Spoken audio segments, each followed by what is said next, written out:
these serving commands that Jesus gave his disciples, which, to be clear, are you and me, those who put their hope and faith in Jesus, should be disciples, not just believers, but rather students learning from him, following him. This list is not just a checklist of things to do or laws that Jesus was given, but then again, they were not optional. These were things that we would get to do, to serve those who were in need, the least of these, to serve him, to glorify him. As we get closer to him, these will be things that we will want to do, and the desires of the flesh will start to fade away. They will always be there. The more we take our eyes off of him, the more those desires of the flesh will be there. So the more we focus on him, the less we will be distracted by the flesh and what the flesh desires. Those desires will always be there. In fact, those who are pursuing Jesus will feel those temptations along the way just as much as anyone else. Those who are falling into the pattern of the world are not really thinking about the desires of the flesh because they're not thinking about Jesus. They're just filling their life with the things that they think they'll find fulfillment in, when it will always be chasing after the wind. I know this from experience. I've been on that path before. You'll never find fulfillment in the things of this world. We are called to be in this world, but not of this world. And so when you fixate your focus on Jesus and pursuing that relationship with him and cultivating the disciplines that he exemplified for us, those desires of the flesh will not be as prominent in our life. We will not want to do those things. The things that we used to desire to do, we will no longer have that desire.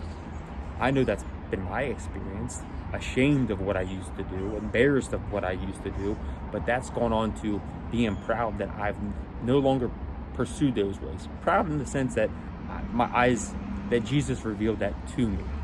Nothing that I did on my own strength, but through him, that relationship with him, and him guiding me along the right path, keeping me from those trials and challenges. But just remember, the devil is after you though. Those who are pursuing that relationship with Jesus. Those who are not pursuing that relationship are making the devil's job easy. They're not focused on Jesus. But those who are trying to focus on Jesus, the devil will put those temptations, those challenges along the way as you go about your day. He is trying to get you back, fighting for every opportunity he gets to take your eyes off of Jesus. But as we remain focused on Jesus, we will do the things that Jesus has naturally called us to do. We will do those naturally, and we will be rewarded for that with an eternity in heaven. But the consequences of not doing what we are called to do will result in an eternity in hell, Jesus says.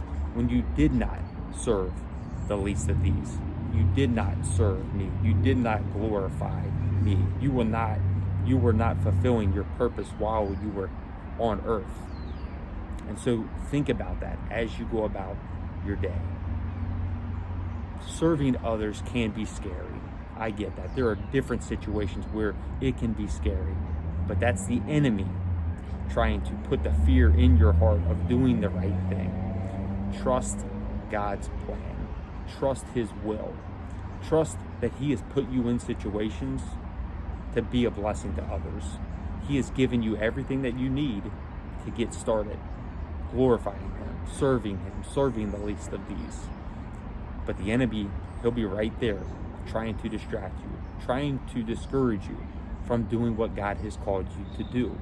When you feel that resentment, when you feel that pull, I should say, that resenting pull to not do the right thing, know that you're on the right path.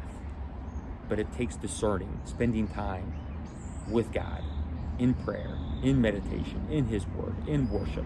All these disciplines that Jesus demonstrated for us to get more clarity, and so that we can overcome anything the devil is trying to trip us up with.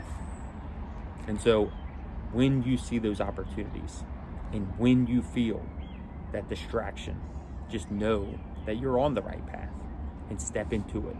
One small faithful step at a time. Jesus will reveal more to you. He has equipped you with what you need right now.